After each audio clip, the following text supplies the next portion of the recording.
Hey guys, thanks so much for checking out my show. I really appreciate it. Please click to subscribe. Some new updates in the Charlie Kirk assassination case. First of all, there is some what's being called key evidence, key video that is apparently now missing. The video from when the suspect, Tyler Robinson, turned himself in. It's allegedly just gone. How could that be possible? How could this help the defense? How big of an issue is that? I'm going to dig into that in this episode. Also, questions about the judge and his experience. He's only been on the bench for 6 months. How did a judge who's only been on the bench for 6 months end up with probably the biggest case ever in Utah? And also this looming decision over whether to allow cameras inside the courtroom. I'm digging into all of it in this episode of Brian Entin Investigates. So a couple of new developments in the Charlie Kirk assassination case. The suspect, of course, his name is Tyler Robinson. There are now questions about why there is not surveillance video from when he turned himself in. According to investigators, Robinson surrendered to the sheriff in Washington County, Utah, which is close to his parents' home.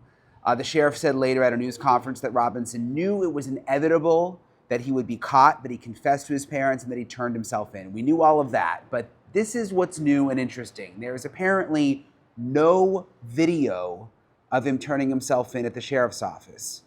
Police noted that when Robinson arrived at the sheriff's office, he was taken into a building marked authorized personnel only, with personnel from the sheriff's office notifying the Salt Lake City FBI office and other local law enforcement. They let the FBI know that Robinson arrived, but Robinson was apparently kept in the back offices of the sheriff's office and turned over to the FBI and other law enforcement upon their arrival. That was around 6 a.m. He was described as quiet and somber. Officials said that they attempted to make the conditions gentle and inviting for Robinson before the FBI arrived. But the big question now is, where is the surveillance video? Where is the video from when Tyler Robinson arrived at the sheriff's office? The sheriff's office now saying our office does not have any applicable records responsive to this request when public records requests were made to get that video. They say as the surveillance footage is no longer available after the 30-day retention period. So basically one of the highest profile alleged assassinations ever, and they did not save the video, apparently. Wow. So why this could really help the defense is something I'm going to get into with a big-time defense attorney in Utah coming up in a second. Also, the governor of Utah, you remember, was quick to say that the state would seek the death penalty. You remember he said it at a press conference very early on, before he or any of us had seen any of the evidence in the case, or at least the full scope of the evidence. It was so early on. Why the governor saying that could also be very helpful to the defense, and why the governor could actually be subpoenaed in the case because of that. Also getting into that.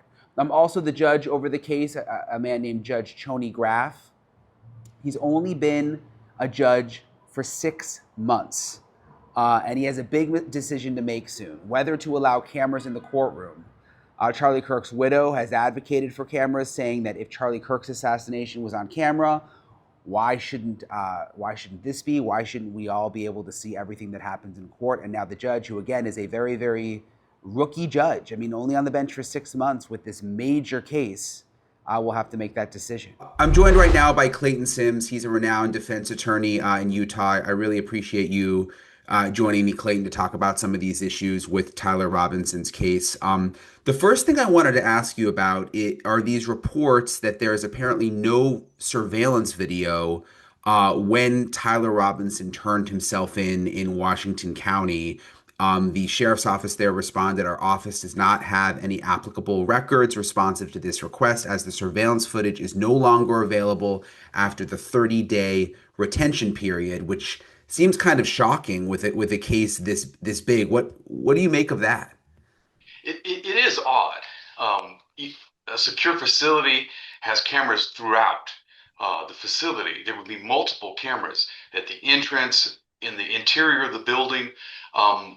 One has to speculate, did he not surrender? Did he not meet them at the jail itself? Did he meet them in the parking lot? Did they transfer him outside of the facility? If there was video, they in a death penalty case, you would definitely keep that because it helps the defense because they can say, hey, he voluntarily surrendered. You didn't need to capture him. So it is beneficial to the defendant to have that video. Yeah, and there's already so many, I hate to use the word conspiracy theories, but theories floating around about whether Tyler Robinson really is the right person. It does just seem odd that they wouldn't, like you said, I mean, it's the sheriff's office, that there would be no video. Right. What adds fuel to conspiracy theories is missing puzzle pieces.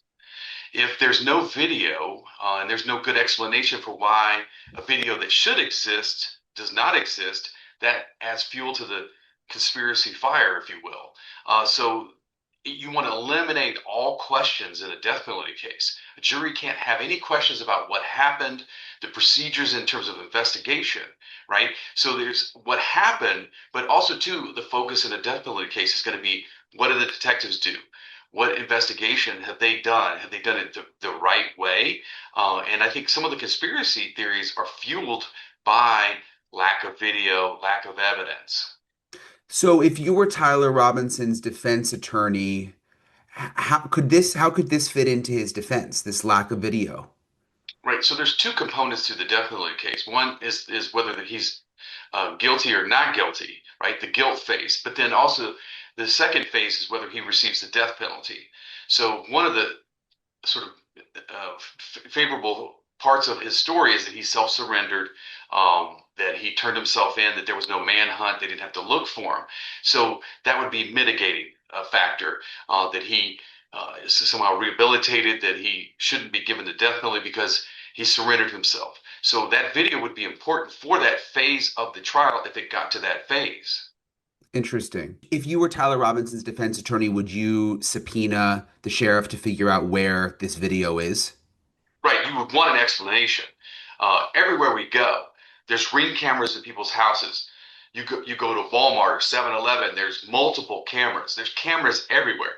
So to believe that there's not cameras and surveillance cameras at the sheriff's office is not credible. Of course there's cameras at the sheriff's office. Of course sheriffs always have body cams. They have the ability to record on their phone.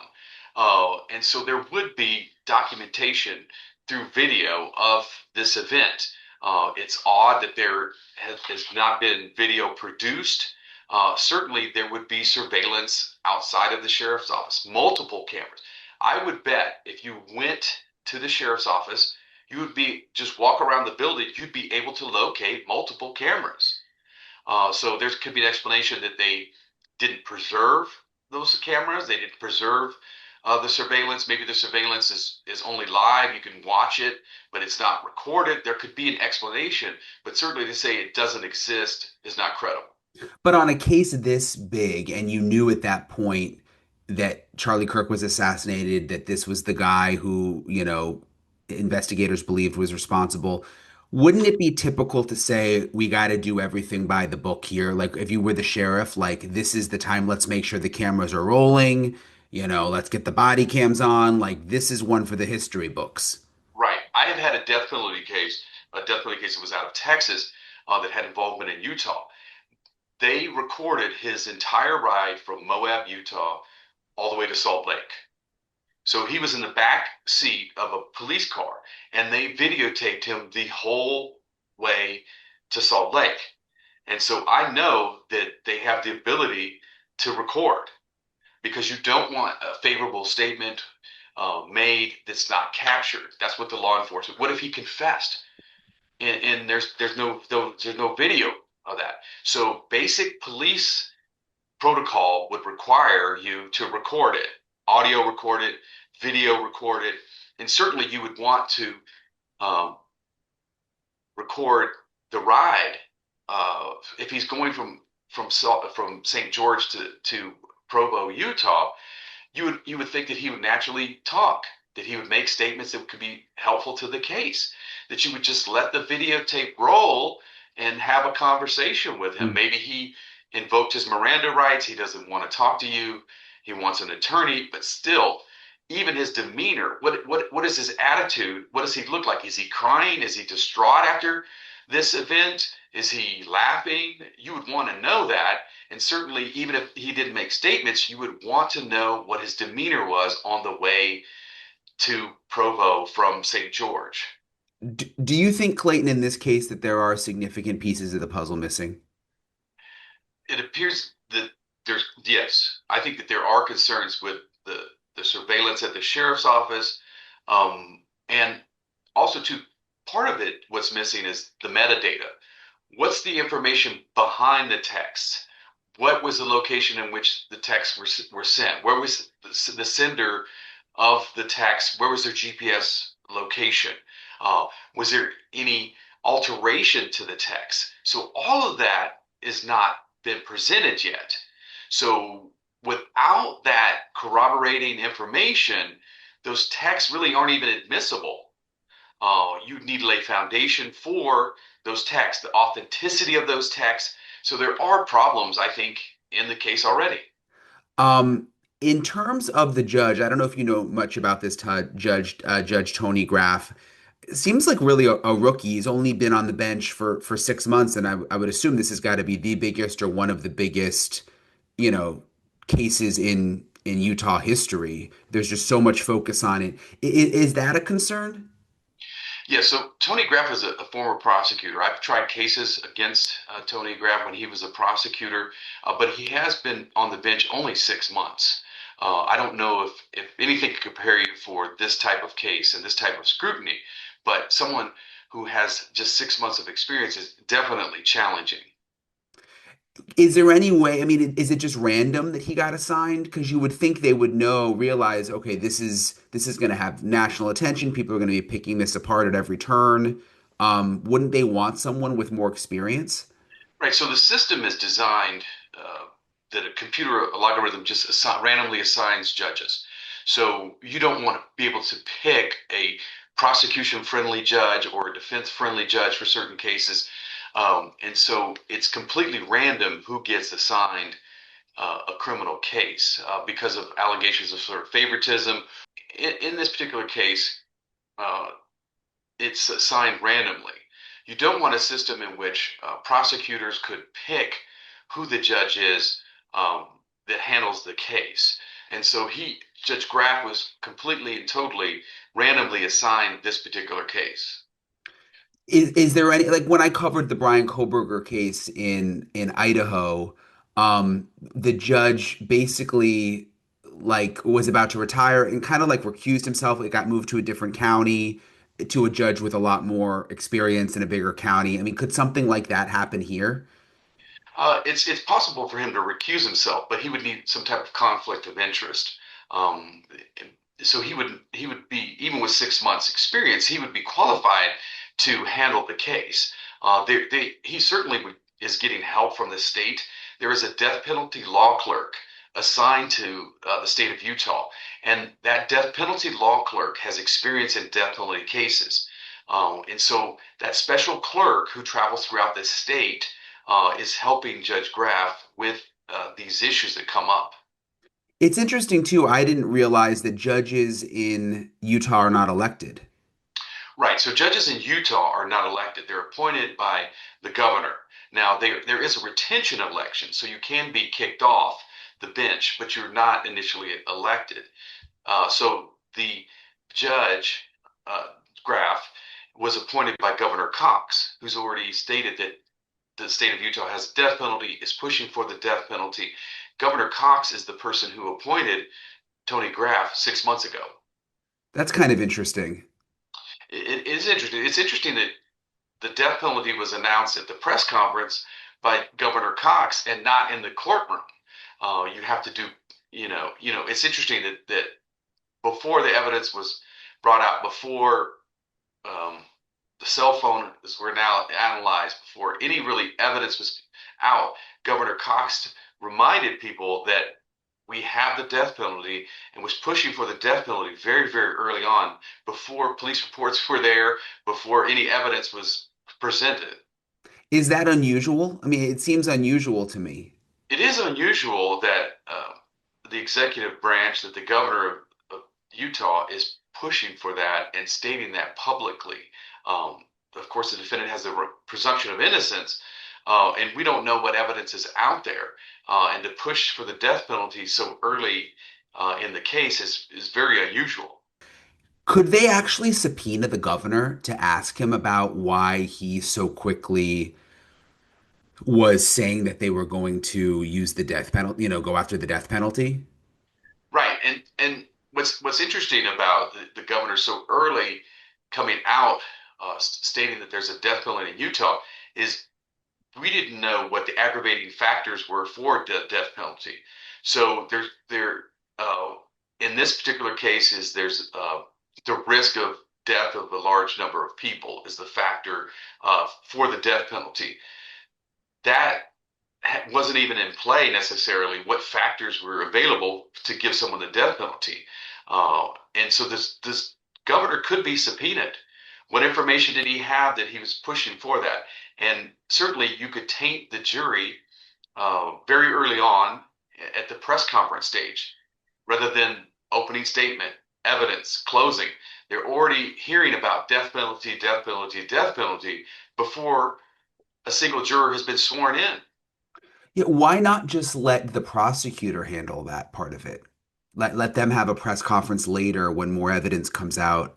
We reviewed things and we are going to seek the death penalty instead of, I mean, literally, he talked about the death penalty before we even knew anything about Tyler Robinson. Right. I think that the governor was upset, understandably, that this happened in Utah, that we let Charlie Kirk down, that he was injured and murdered in our state, and he sort of reacted to that with a bit of passion, understandably upset, and sort of pushed the death penalty as an emotional reaction before any evidence uh, was in. And so I think that the governor's human. The governor reacted to the situation and was passionate about his position and pushed for the death penalty early on, probably as an emotional reaction. Yes. Do you think that could backfire? Well, it could backfire in terms of making it's certainly a political prosecution in the sense that a death of a single person is rarely without other factors, uh, torture, multiple deaths. It doesn't fit the normal death penalty framework. But because Charlie Kirk was a public figure, because of his notoriety and his reach, the death penalty is being sought. So you're right in the middle of obviously the legal community in Utah. And we've been going back and forth to Utah, but you have a different sort of more intimate perspective. What is the vibe there? I mean, are people concerned that the judge isn't experienced? Are they concerned that the case might not be strong? Like, what are you hearing amongst your colleagues? I think that people want to see the performance from the judge. I think he's very thoughtful. He's making rulings with sound reasoning behind them, understanding that every decision he makes is going to be scrutinized. So I think that he is handling the case actually at this point great. He's doing a great job. He's limiting both sides through the gag order, and he's going to try the case in the courtroom and not in the press. And so I think that the attitude in Utah is wait and see. Let's see how the judge does. Let's see how the prosecution does. Let's see how the defense does. And so they're not prejudging just yet. And I know this is just the way it's set up in Utah, but I'm just thinking from other states, when a judge is elected, there's an accountability to the people, to the constituents, to the citizens. And with a case like this, people are really counting on the process to work the right way, to be fair, to make sure this is the right person. I mean, do you see an issue there that it sounds like he's more accountable to the governor who said, like you said, before we even knew the evidence that they plan to seek the death penalty and not really accountable to like constituents? Yes, there is a mechanism, again, the retention election. The judge is appointed, but he has to maintain his position, and he can be voted out. The problem would be is if he makes the right decision legally, but it's unpopular. And so he's already made a decision to allow the defendant to appear in civilian clothing. He will be restrained. Tyler Robinson will be shackled and have handcuffs on and be restrained for security purposes. But he's ordered that news cameras not focus on those shackles, not focus on him entering the courtroom with chains on, that they photograph him primarily in civilian clothing. So that may be viewed as unpopular, but it would be certainly the right decision based upon the presumption of innocence. So the judge could make a legally correct ruling, but maybe unpopular, and he could be thrown off of the case. That's pretty standard, though, isn't it? I mean, other high-profile cases I've covered, they've allowed the suspect to wear civilian clothing, obviously, because it's going to be on t camera, and they don't want to taint the jury pool, right? Right. So at trial, you have a right to wear civilian clothes. A famous example is the P. Diddy trial. So Sean Puffy Combs was in trial, and he was able to wear suits. The jury obviously knew he was in custody from publicity, knew he was in jail, but he's allowed to wear civilian clothes during the trial because if you're in a jumpsuit, it makes you look guilty. So the presumption of innocence would be stripped from somebody who's sitting there already prejudged, already in a jumpsuit. Um, and so the judge made a ruling in pretrial as well as trial itself, he would be able to wear civilian clothes. What about the gag order? What do you make of that? Because the judge has put a gag order in place, so parties aren't allowed to talk, defense. Um, and I've kind of seen that go both ways, where on something that is so high profile and controversial, when there is a vacuum of information, it could almost backfire. Right. It can again create sort of conspiracy theories. Yeah. Why is there no information? Why is the judge issuing a gag order? But at the same time, you don't want the prosecutor and the defense to try the case in the public. You don't want them to sort of taint the jury pool with evidence that may not end up in trial. And so the judge is putting a freeze on statements from the prosecution and the defense. What's your feeling kind of overall? I mean, you're in Utah, obviously. You see that there's a lot of people that don't think Tyler Robinson is the right guy for whatever reason. There seems to be a lot of evidence that he is, but there are people who think that there's other things at play here. I mean, what's your general feeling about the case?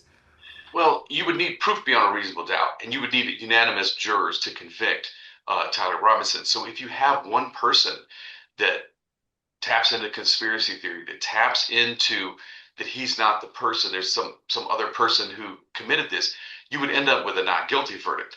Now, voir dire and screening of jurors may prevent that a person who's predisposed to that belief to be on the jury. But we don't know if any of those theories is what the defense is going to present at trial. They may not present a specific alternative version or conspiracy theory. But even in this case, there's already been someone who falsely claimed that they were the shooter. Immediately before this person announced, "Oh, I shot him. I shot him." It turned out that person was not involved, but it certainly distracted law enforcement. It certainly diverted resources to looking for the real suspect. So already in this case, you already have someone falsely claiming that they're the shooter when they're not. Would you play that up if you were his attorney? I mean, what tactics, based on what you know, what would you be thinking right now in terms of what would your strategy be? Yeah, I would put all of that out there. You don't want to eliminate any tools in the toolbox. You want to use every tool available to you, and you don't know what a jury or a specific juror is going to think. So you may drop several different theories and see what sticks. And again, your friend as a defense attorney is doubt. If there's puzzle pieces missing, if there's not the video surveillance of him walking into jail where there should be, you start pointing to, hey, there's pieces that are missing. And sometimes too, you could point to the fact that is this a setup? Is it too perfect? Are the texts so very damaging that they're almost fake. That it seems like it's a script that who would confess in that way. It's a little odd that you make all the elements of the crime in a text. People text emojis, people text phrases, not complete sentences and complete confessions. So it is a little odd that the confession is almost too perfect. So I mean, you bring up the text. That's something that a lot of people have zeroed in on, just the way that they were written and framed. I mean, did that stand out to you as strange? It does seem strange, and then it doesn't seem to be the way a young person texts. You could analyze his other texts. Is he using words that aren't in other text chains? Is his grammar correct in the confession and not necessarily correct in his everyday life? Is there a meme? Is there an emoji in normal day, everyday conversation, but not in the confession? So it seems a little bit odd given his age. Those texts, yes, they do seem odd. What about cameras in the courtroom? That's something that the judge hasn't decided on yet. Charlie Kirk's widow has said, well, his assassination was on camera, so there should be cameras. The world should see the way this all goes down in court. How do you think the judge will rule? Well, there's an open court policy in Utah, so all courts are open. There's no secret courtrooms. So they would certainly be transcribed no matter what. But routinely, video is brought in to trials. And so the standard is in a high profile case, you can petition to bring in the cameras and it's allowed. So there's state law allows for cameras to be in state court. I think that he will allow the cameras in because it's allowed in other cases in the state of Utah, and so I believe that he will rule in that way. Now, you won't video the jurors, certain witnesses if they're under the age of 18. Maybe you couldn't film them. Certain rules around the filming, but I believe that he will. He has not yet, but he will rule that cameras are allowed in the courtroom.